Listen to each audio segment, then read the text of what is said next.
Dan aku paling serem sih nyeritain ini, aduh ya Allah.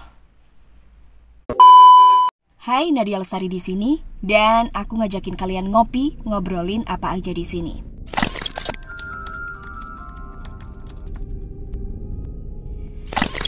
Coba sebutin satu bangunan yang mungkin paling sering mendapatkan stigma horor atau angker. Sekolah? Mungkin. Tapi ada satu bangunan yang sering banget disebut angker atau setiap bangunan ini pasti ada cerita misteri. Rumah sakit. Aku yakin rumah sakit yang ada di kota kalian juga pasti ada cerita-cerita misterinya. Nah, di video kali ini aku akan nge-share 5 cerita horor di rumah sakit terangker di Indonesia.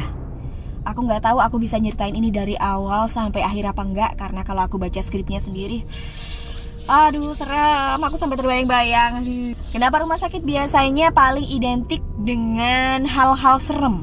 Karena suasana yang lembab, banyak kamar, banyak lorong, ditambah dengan adanya kamar mayat yang membuat rumah sakit biasanya so creepy.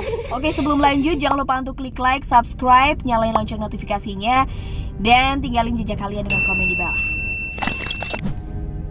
Ini dari Rumah Sakit Bandung Medical Center. Para warga Bandung pasti sudah nggak asing lagi dengan rumah sakit angker yang sudah nggak beroperasi ini. Saking terkenalnya dengan kisah-kisah horor dan menyeramkan, rumah sakit ini sampai sering banget dijadikan tempat syuting untuk acara-acara misteri. Kisah yang paling menyeramkan dari rumah sakit ini adalah tentang suster yang menunggu lantai 1. Katanya sih, suster ini ketika menampakkan diri itu memakai seragam yang lusuh. Jadi seragamnya itu kayak habis guling-guling di tanah gitu loh, lusuh banget. Padahal kita tahu sendiri kalau seragam dokter, suster itu pastinya putih, bersih gitu ya. Tapi suster ini ketika menampakkan diri itu seragamnya lusuh dan bau melati yang benar-benar tajam. Bahkan kadang saking tajamnya orang sampai terbatuk-batuk. Karena ternyata baunya nggak hanya bau melati aja, tapi bercampur dengan bau busuk.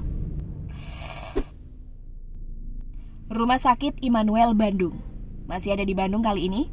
Rumah Sakit Immanuel ini sudah berdiri sejak zaman penjajahan Belanda. Jadi sudah ada sejak zaman kolonial. Dari sekian banyak ruangan yang ada di rumah sakit ini, yang paling terkenal keangkerannya adalah ruang ibu dan anak. Karena katanya ruangan ini adalah ruang di mana makhluk astral banyak sekali berkeliaran dan sering menampakkan diri. Dan menurut banyak saksi mata, kalau di ruangan ini sering terlihat keranda mayat yang terguling sendiri, atau juga sosok wanita penunggu ruang tangga yang berada tepat di sebelah ruang mayat.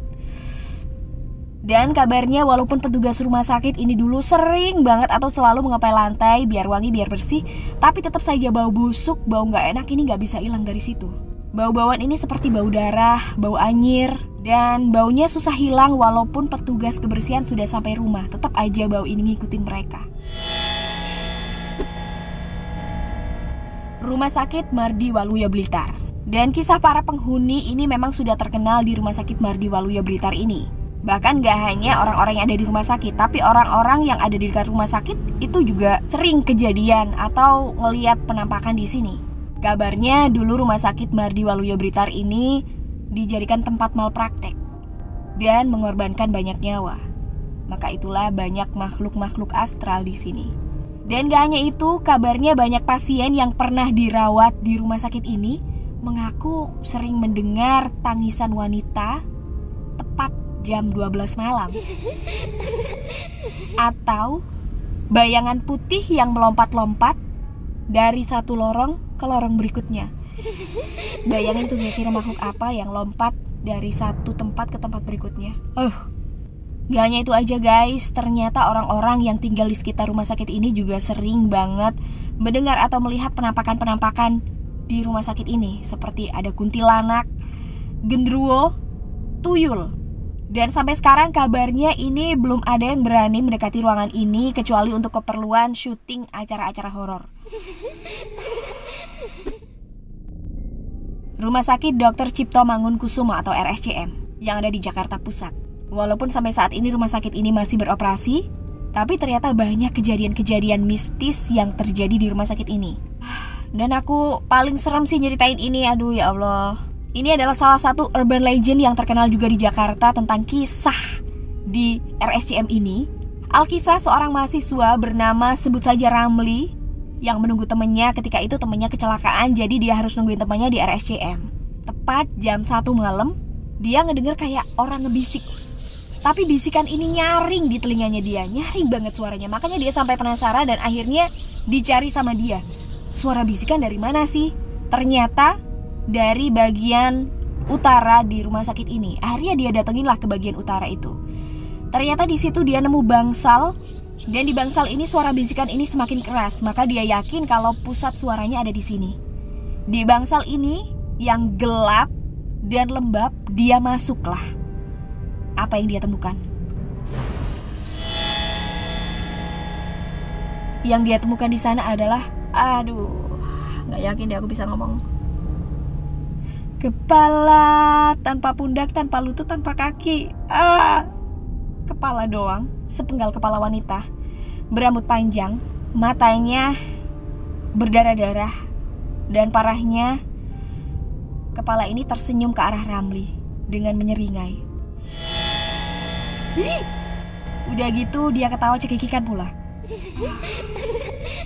Dan menurut pasien-pasien yang ada di RSCM, kalau wanita itu tadi ya adalah salah satu pasien yang meninggal di RSCM. Terakhir adalah Rumah Sakit Darmo Surabaya. Kalau teman-teman ini pernah lewat Rumah Sakit Darmo sendiri, ini adalah salah satu rumah sakit tertua di Surabaya. Dari bangunannya aja kita bisa lihat kalau dia ini kayaknya peninggalan di era kolonial ya. Tempatnya ada di Jalan Darmo. Dan legenda yang paling menyeramkan dari Rumah Sakit Darmo Surabaya ini adalah tentang kuntilanak yang menghuni rumah sakit itu. Tepatnya kuntilanak ini adalah penunggu bangsal anak. Dan ceritanya sudah menyebar ke seantero Surabaya. Menurut cerita warga, kuntilanak ini akan menampakkan dirinya ketika ada anak yang menangis tepat di pukul 12 malam. Dan kabarnya orang-orang ini gak pernah ada yang tahu gimana sih muka kuntilanak ini, karena selalu tertutupi rambut yang rambutnya ini selalu lusuh, penuh dengan kotoran, penuh dengan tanah.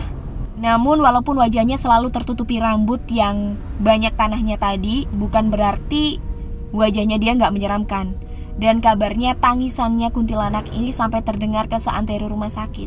Bahkan sampai tempat parkir pun kedengeran. Dan kabarnya nih, orang-orang yang pernah diliatin atau pernah ketemu sama Mbak Kunti ini gak bisa hilang dari gangguan Mbak Kunti ini selama beberapa hari. Mungkin kayak trauma gitu ya. Aku lega akhirnya bisa nyelesain cerita ini. Thanks for watching. Thanks for clicking this video. I'll see you next time di topik-topik yang lain. Bye.